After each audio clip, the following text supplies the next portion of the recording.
Hi అండి, అందరికీ వచ్చేసేయండి మన ఇంటి వంటల్లోకి. ఈరోజు మనం చేసుకోబోయే రెసిపీ ఏంటో తెలుసా? టమాటా నిల్వ పచ్చడి అనమాట. ఈ టమాటా నిల్వ పచ్చడి ఎలా చేయాలనేది నేను ప్రాసెస్ మొత్తం చక్కగా క్లారిటీగా తీసానండి, మీకు చూపించబోతున్నాను. నేనైతే డబ్బాల్లోకి ఎత్తేసుకున్నాను, కాస్త తాలింపు కూడా పెట్టేసుకున్నాను. ఇక మరి టమాటా నిల్వ పచ్చడి ఎలా చేసుకోవాలో ప్రాసెస్లోకి వచ్చేద్దామా? నేను ఈ టమాటా నిల్వ పచ్చడి కోసమని 4 కేజీల టమాటా, ఫ్రెష్ టమాటా తీసుకున్నానండి. ఇక మీరు తీసుకునే టమాటాలు మరి పండుగా ఉండకూడదు, అలానే పచ్చిగా కూడా ఉండకూడదండి. ఇలా దూరగా అప్పుడే రంగు మారుతున్నట్టుగా కాస్త ఎరుపు వచ్చినట్టుగా ఉండాలి. చూసారుగా, ఇలా గట్టిగా ఉండాలి టమాటాలు కూడా. ఇలా గట్టిగా ఉంటేనే పచ్చడి చాలా బాగా కుదురుతుందండి. ఇక అలా తీసుకున్న టమాటాలన్నీ కూడా ఫ్రెష్ వాటర్లో వేసుకొని శుభ్రంగా కడిగేసుకోవాలి. ఏమాత్రం గిల్లకండి, వాటర్ లోపలికి పోకూడదు. కాబట్టి అలా ఉన్న వాటిని ఉన్నట్టుగా శుభ్రంగా కడిగేసుకోండి, మురికిపోయేలా. అలా కడిగేసుకున్నాక వాటన్నిటిని కూడా ఒకవైపుకి తీసేసుకొని చక్కగా ఏమాత్రం నీరు చుక్కలు లేకుండా తుడిచేసుకోవాలండి. ఫ్రెష్గా అసలు ఏమాత్రం తడి అనేది ఉండకూడదు. ఒక ఫ్రెష్ క్లాత్ తీసేసుకొని ఆ టమాటాలన్నీ కూడా శుభ్రంగా తుడిచేసుకొని ఒక పక్కకి తీసేసుకోండి. ఇలా అన్నీ కూడా తుడిచేసుకోవాలన్నమాట. అలా ఏమాత్రం కూడా తడి లేకుండా అవన్నింటిని కూడా తుడిచేసుకుని ఓ పక్కకి తీసుకోండి. తర్వాత మనం వాటిని కట్ చేసే ప్రాసెస్ ఒకేసారి స్టార్ట్ చేసుకోవాలి. అలా అన్నీ కూడా నేను తుడిచేసుకొని ఓ పక్కకి పెట్టేసుకున్నానండి. ఇప్పుడు ఒక కత్తిపీట కానీ, మీకు వీలైతే కత్తితో కానీ ఆ టమాటా ముక్కలన్నిటిని కూడా మనం కట్ చేసుకొని ఒక డబ్బాలోకి తీసుకోవాలి. ఆ టమాటాలని మనం నిలువుగా కట్ చేసుకుంటే పచ్చడి చక్కగా వస్తుందండి. చక్కగా ఎండుతాయి, ముక్కలు ఎండబెట్టినప్పుడు చక్కగా ఎండుతాయి. ఇలా పొడుగ్గా కట్ చేసుకోవాలి. ఒకదాన్ని 2 భాగాలు చేసి వాటిని 4 భాగాలుగా చేస్తూ మనం కట్ చేసి పక్కకు పెట్టేసుకోవాలి. వెనుక ఉండే భాగం ఏదైతే ఉంటుందో కాడ దగ్గరది, అది ఇలా కట్ చేసేసుకోవాలండి. ఏమాత్రం వేయకండి అది. ఇక చూసారుగా, ముక్కలన్నీ కట్ చేసి నేను వెడల్పాటి ప్లాస్టిక్ బేసిన్ లాంటిదండి. ఇది వెడల్పుగా ఉండాలి. ఎందుకంటే మనం ముక్కలన్నింటినీ సమానంగా పరిచినప్పుడు వాటర్ రిలీజ్ అవుతుంది కదండి. అందులో నుంచి మనం ఉప్పు వేసి నానబెట్టినప్పుడు అవన్నీ ఉప్పు చక్కగా పడతాయి అన్నమాట. ఇలా లోతుగా ఉన్న వాటిలో వేసినప్పుడు ఏమవుతుందంటే పై వాటికి ఉప్పు సరిగా పట్టదు, వాటర్ కూడా అంటదనమాట. అందుకని ఇలా వెడల్పుగా ఉన్న దాంట్లో వేసేసుకొని సరిపడా ఉప్పు, నేను 4 కేజీలకి 1/2 కేజీ ఉప్పు వేసానండి. కంపల్సరీ 1/2 కేజీ ఉప్పు పడుతుందండి. ఉప్పు వేసి ఆ ముక్కలన్నింటిని కూడా బాగా కలిపేసుకోవాలి. మీరు ఆ ఉప్పు అంతా ఒకేసారి కాకుండా కొంచెం కొంచెంగా వేస్తూ అన్నింటిని బాగా కలిపేసుకోండి. ముక్కలన్నింటికి కూడా ఉప్పు బాగా పట్టాలండి. అందుకే కొంచెం కొంచెంగా వేస్తూ మీరు అంతా బాగా కలిపేసుకోవాలి. ఇక ఉప్పు 1/2 కేజీ ఉప్పు అలా మొత్తంగా వేసేసి లాస్ట్లో కొంచెం ఉప్పు మిగిలి ఉంటుంది కదండి, అలా పైన అలా పరిచేయండి. పైన అలా చల్లేసి దాన్ని ఇలా పరిచేసి వదిలేసేయండి. అలా అంతా కూడా ఉప్పు వేసేసుకున్నాక ఇక మనం చేసేది ఏమీ లేదండి. దీన్ని 2-3 రోజులు అలా ఊరనివ్వాలన్నమాట. వాటర్ అంతా రిలీజ్ అవుతుంది ఆ ఉప్పు వల్ల. ఇక దాని మీద బేసిన్ వేసేసుకొని గాలి ఏమాత్రం పోకుండా ఒక క్లాత్ కప్పేసేయండి. దాన్ని చక్కగా నీట్గా ఉన్న ప్రదేశంలో దాన్ని పెట్టేసుకోండి. బరువు పెట్టారనుకోండి, లోపలికి గాలి వెళ్లకుండా ఉంటుంది. ఇలా ఒక పొడిగుడ్డ వేసేసి దాన్ని జాగ్రత్తగా పక్కకు పెట్టేసుకోండి. ఇక 2-3 రోజులు మీరు దాన్ని తీస్తూ కలుపుతూ ఉండాలండి సేమ్ టైంలో. ఈరోజు ఈ టైంకి పెట్టామంటే మళ్ళీ నెక్స్ట్ డే అదే టైంకి తీసి ఒకసారి కలుపుకోవాలి. చూసారుగా, నేను నెక్స్ట్ డే తీసినప్పుడు వాటర్ ఎలా రిలీజ్ అయిందో మీకు కనిపిస్తుంది కదండి. ఇలా వాటర్ వస్తేనే మనకి ఇది చింతపండు నానబెట్టుకోవడానికి ఉపయోగపడుతుందండి. వాటర్ కంపల్సరీ అలా రావాలి. ఇక ఒకసారి ఆ ముక్కలన్నింటిని కూడా కిందికి పైకి మళ్ళీ కలపాలండి. ఆల్రెడీ వెడల్పాటి గిన్నెండి, చక్కగా అన్నీ కూడా ఆ నీళ్ళల్లో బాగా నానుతున్నాయి. అలా ఊరాలన్నమాట. అందుకే నేను వెడల్పాటి దాంట్లో వేసుకున్నాను. మనకి ఇలా పొడుగ్గా లోతుగా ఉంటే పై వాటికి తక్కువగా పడుతుందండి. అందుకని బాగా కలపాల్సి వస్తుంది. ఇలా ఉందనుకోండి, అన్నింటికి సమానంగా పడుతుంది. ఇక 2వ రోజు 3వ రోజు కూడా సేమ్ ప్రాసెస్ అండి. అలా కలిపేసి మనం మూత పెట్టేసుకొని క్లాత్ కప్పేసి పక్కకు పెట్టుకోవాలి. అలా 2-3 రోజుల తర్వాత మనం ఒకవేళ ముక్కలు కనుక 2వ రోజుకి బాగా ఊరిపోతే మనం 2వ రోజు నుంచి ఆరబెట్టడం స్టార్ట్ చేయొచ్చండి. మన ముక్కలు బాగా ఆరడం అనేది మనకి మెయిన్ అనమాట. ఇక్కడ నేనైతే 3 రోజులు ఉంచానండి ఆ వాటర్లో. 3 రోజుల తర్వాత ఆ ముక్కలన్నీ తీసి నేను ఆరబెట్టుకున్నాను. ఈ ప్రాసెస్ అంతా మీకు స్టెప్ బై స్టెప్ ఎందుకు చూపిస్తున్నానంటే బాగా అర్థం అవ్వాలనండి. ఈ టమాటా నిల్వ పచ్చడి ఇలా పెట్టుకుంటే చాలా చక్కగా కుదురుతుందండి. 1 ఇయర్ పాటు ఏం మాత్రం పాడవదు. మీరు ఫ్రిడ్జ్లో పెట్టేసుకోవాలి. సరిపడా బయటికి తీసేసుకొని తాలింపు వేసుకోవాలి, లోపల పెట్టేసుకోవాలి మిగతాది.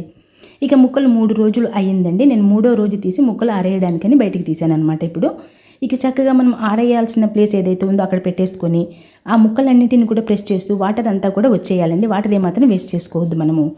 అలా ఆ ముక్కలన్నింటిని కూడా పిండి పక్కకు తీసేసుకొని ఈ వాటర్ మీద మూత పెట్టేసి ఆ ఎండలో అలా కాసేపు ఉంచాలండి ముక్కలతో పాటు. ఇక మనం పక్కకు తీసుకున్న ముక్కలు, టమాటా ముక్కలు ఏవైతే ఉన్నాయో అవి ఒక శుభ్రమైన క్లాత్ అని చెప్పాను కదా, అది వేసేసుకొని బాగా ఎండ ఉండాలండి. కంపల్సరీ బాగా ఎండ తగిలే ప్లేస్లో వేసుకోవాలి. అలా ముక్కకి ముక్క తగలకుండా చక్కగా విడివిడిగా ఉండేటట్టు ఒక వెడల్పాటి క్లాత్ వేసేసి ఆ ముక్కలన్నింటిని కూడా ఇలా ఆరబెట్టేసుకోవాలి. ఈ ముక్కలు ఎంత ఎండితే అంత పచ్చడి అన్ని రోజులు ఉంటుందండి, అంత నిల్వ ఉంటుందన్నమాట మనకు పచ్చడి. ఎండడం అనేది ఇక్కడ మెయిన్ అండి. కాబట్టి చక్కగా ఎండేలా చూసుకోవాలి. ఈ ముక్కలన్నీ కూడా నిల్వ పచ్చడి అనుకున్నాము, ముక్కలతో పచ్చడి అనుకున్నాం కాబట్టి ఇవి బాగా ఎండబెట్టేసుకోవాలి మనం. అలా ఈ టమాటా ముక్కలు కూడా ఎండడాన్ని బట్టి, అంటే ఒక రోజులో ఎండొచ్చు, 2-3 రోజులు కూడా పడుతుందండి ఒక్కోసారి. మనకి ముక్కలు గలగలలాడాలండి. నాకైతే 3 డేస్ పట్టిందండి. నేను 3 డేస్ ఆరబెట్టుకున్నాను. ఎందుకంటే ముక్కలు కాస్త లావుగా కోసానేమో 3 రోజులు ఎండాయి అనమాట. ఇక అలా ఎండిన ముక్కలు ఫస్ట్ రోజు అండి ఇలా ఉన్నాయి. చూసారు కదా, ఇలా ఉన్నాయి. ఇవన్నీ కూడా ఒక దగ్గరికి అనేసుకొని మనం అదే క్లాత్లో అలా మడితే చేసుకొని మనము పక్కకు పెట్టుకోవాలి. ఇవి మళ్ళీ మనం వాటర్లో వేయకూడదండి. వీటితో పాటు ఆ వాటర్ కూడా లోపల పెట్టేసుకోండి. చూసారు కదా, ఇవి మాత్రం ఎండాయి అనమాట 1వ రోజుకి. ఇక అదే క్లాత్లో వాటిని లోపలికి మడితేసేసి పెట్టేసుకొని ఏమాత్రం డస్ట్ పడకుండా చూసుకోండి. అలా మడితేసేసుకొని మనము ఆ వాటర్ ప్లస్ ఇది కూడా లోపల పెట్టేసుకోవాలండి. మళ్ళీ నెక్స్ట్ డే సేమ్ ప్రాసెస్ అండి. ఈ ముక్కలన్నీ తీసుకొచ్చేసి మళ్ళీ బయట ఎండలో వేసేసి అలా వెడల్పుగా అనేసి మళ్ళీ బాగా ఎండేలా చూసుకోవాలి ఆ ముక్కల్ని. చూసారుగా నేను 2వ రోజు కూడా 3వ రోజు కూడా ఇదే ప్రాసెస్ చేశానండి. అలా బాగా ఎండలో వేయడం వల్ల ముక్కలన్నీ గలగలలాడేలా చక్కగా ఎండిపోయాయండి. ఇక మనం ఏ రోజైతే పచ్చడి మిక్సీ పట్టేయాలనుకుంటామో అదే రోజు మనం మధ్యాహ్నం నుంచి మనం మిగతా ప్రాసెస్ స్టార్ట్ చేసేసుకోవాలి. పచ్చళ్ళలో వేయడానికి అవసరమైన వెల్లుల్లి మనం రెడీగా ఒలిచి పెట్టేసుకోవాలి. నేను ఒక 1/2 కేజీ తీసుకున్నానండి. 4 కేజీలు టమాటాలు అని చెప్పాను కదా, వాటిలోకి ఒక 1/2 కేజీ వెల్లుల్లి ఒలిచి పక్కకు పెట్టుకున్నాను. ఇక ఈ టమాటా ముక్కలన్నీ కూడా బాగా ఎండిపోయాయండి. అలాగే టమాటా రసం కూడా మనం బయట పెడుతున్నాం కదా, అది తీసేసి ఇప్పుడు వెంటనే లోపల పెట్టేసుకోండి. ఎందుకంటే ఇంకాసేపు ఆ ముక్కలు ఎండేలోపు మనము ఈ చింతపండు ఏదైతే ఉందో మనం అది పొట్టు తీసి రెడీగా పెట్టుకున్నాం కదండి, అది ఏదైతే ఉందో అది మనం ఇప్పుడు ఈ చింతపండు రసంలో వేసి నానబెట్టుకోవాలన్నమాట. అందుకే మనం టమాటా రసం లోపలికి తీసుకెళ్ళిపోదాము. ఇక అది చల్లగా అయ్యేలోపు మనము అంటే ఎండలో ఉంచాం కదండి, కాస్త వేడిగా ఉంటుంది కాబట్టి అది చల్లగా అయ్యేలోపు అంటే ఆవిరిపోవాలన్నమాట. మనం చింతపండు ఏదైతే ఉందో అది శుభ్రంగా వేస్టేజ్ అంతా తీసేసుకొని శుభ్రంగా ఒక పక్కకు పెట్టేసుకోండి. 1/2 కేజీ చింతపండు అని చెప్పాను కదండి, ఇది శుభ్రం చేసి పెట్టుకున్నాను నేను. టమాటా రసం కాస్త చల్లగా అవ్వగానే, అంటే చల్లగా అంటే ఇక్కడ నేను వేడి చేశానని అర్థం కాదండి, చెప్పాను కదా ఎండలో ఉంచాం మనము. ఇక ఆ చింతపండు అంతా కూడా టమాటా రసంలో కొంచెం కొంచెంగా మొత్తం అలా విడివిడిగా చేస్తూ వేసేసుకోవాలి. గడ్డల్లా వేయకండి, ఎందుకంటే అంతా చక్కగా నానాలి కాబట్టి. ఇక మనం శుభ్రం చేసుకున్న చింతపండు ఏదైతే ఉందో అదంతా కూడా అందులో వేసేసి ఒకసారి బాగా కలిపేసుకొని మూత పెట్టేసి పక్కకు పెట్టేసుకోవాలండి. ఇక అలా పెట్టుకున్న చింతపండుని సాయంత్రం పూట మనము టమాటా ముక్కలు తీసేసినప్పుడు దాన్ని కూడా ఇక్కడికి తెచ్చేసుకొని ఈ 2 కలిపి ఇప్పుడు మనం మిక్సీ చేసుకోవాలన్నమాట. ఆ చింతపండు అనేది నేను మధ్యాహ్నం వేసి పెట్టానండి, నానింది ఇప్పుడు మీకు చూపిస్తున్నాను. అలాగే టమాటా ముక్కలు కూడా ఎండాక తీసాను అనమాట, ఒక గిన్నెలోకి తీసుకున్నాను. చూసారుగా చింతపండు ఎంత చక్కగా నానిపోయిందో. అలా కంపల్సరీ నానాలండి, అప్పుడే మనకి మిక్సీ చేసినప్పుడు చక్కగా నలుగుతుంది. ఇక అందులోకి కావాల్సిన కారం కూడా 1/2 కేజీ కారం తీసుకున్నానండి. 1/2 కేజీ వెల్లుల్లి చెప్పాను కదా. ఇక అందులో వేయడానికి నేను ఆవాలు ఒక 50 గ్రాములు మిక్సీ చేసి పెట్టుకున్నాను. నేను మెంతుల పౌడర్ వేయట్లేదండి, మీరు కావాలంటే తాలింపు వేసేసుకునేటప్పుడు మెంతులు వేసుకోవచ్చు. కారం, ఆవాల పౌడర్ అలాగే వెల్లుల్లి రెడీగా ఉన్నాయి మనకు. ఇక మనం ఫస్ట్ మిక్సీ పట్టేటప్పుడే వెల్లుల్లి మొత్తం ఒకేసారి వేసేసుకోండి. అందులోనే మనకు పక్కనే ఉన్న టమాటా ముక్కలు అవి కూడా కొన్ని ఇందులో వేసేసుకోండి.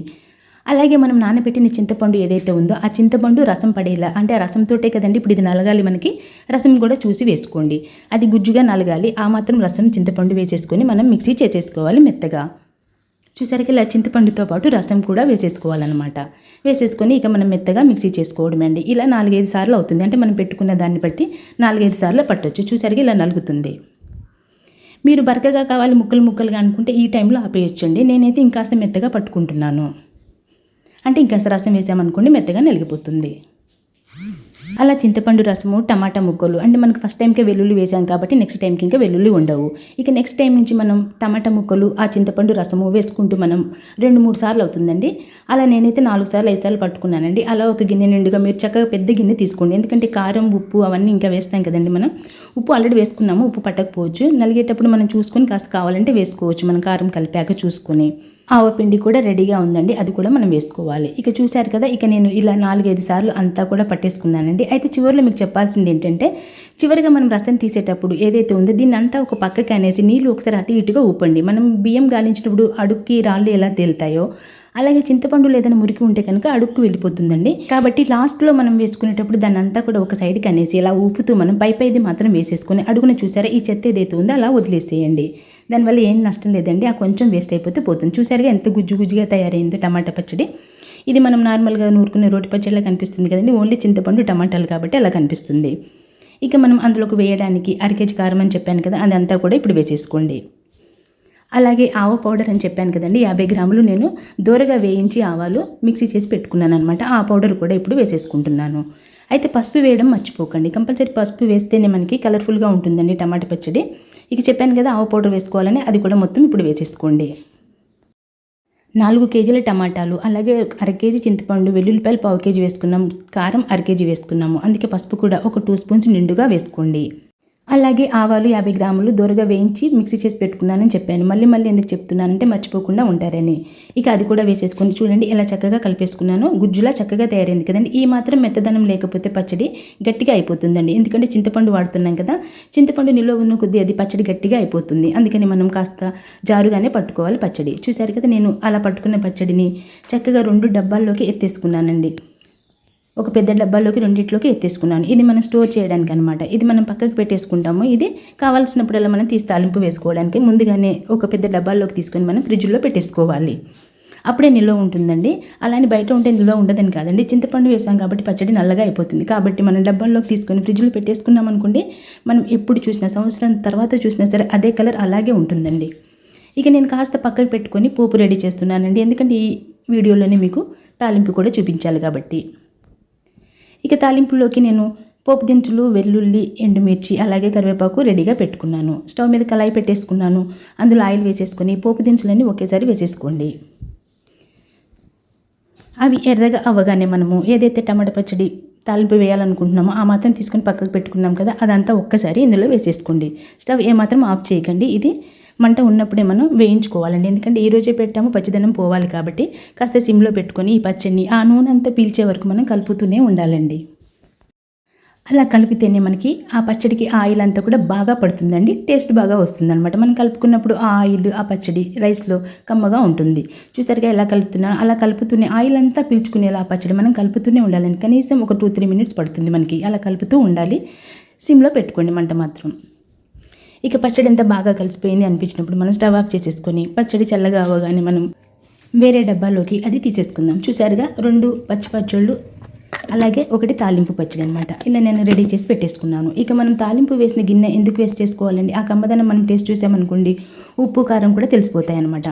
అందుకే ఒక్కసారి మనం రైస్ ఇందులో వేసేసి కలిపేసుకున్నాం అనుకోండి, పోయేదేముంది, టేస్ట్ కూడా తెలుస్తుంది. అలాగే ఏమైనా తక్కువైతే వేసుకోవచ్చు అని చెప్పాను కదా, అందుకే కాస్త చిక్కగా కలిపేసుకొని నేను తినేస్తున్నాను.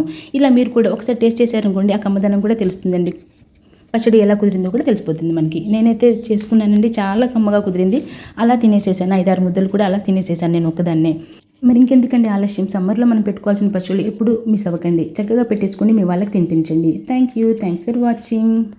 స్టెప్ బై స్టెప్ చాలా క్లారిటీగా చెప్పానని అనుకుంటున్నానండి. కాబట్టి ఖచ్చితంగా మీరు కూడా ఇలా ట్రై చేసి ఎలా కుదిరిందో కామెంట్ చేయండి, లైక్ చేయండి, షేర్ చేయండి, సబ్స్క్రైబ్ చేసుకోండి.